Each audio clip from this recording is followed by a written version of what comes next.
makakilala sa Lord.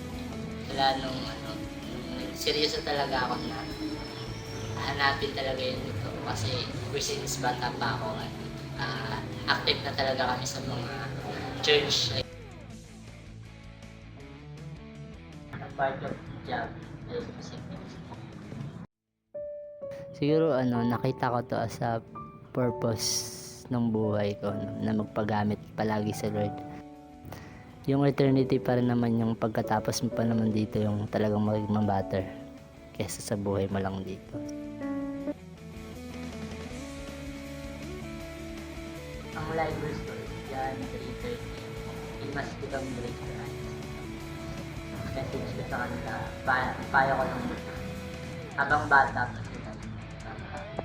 Sumikapan nila na hanapin talaga yung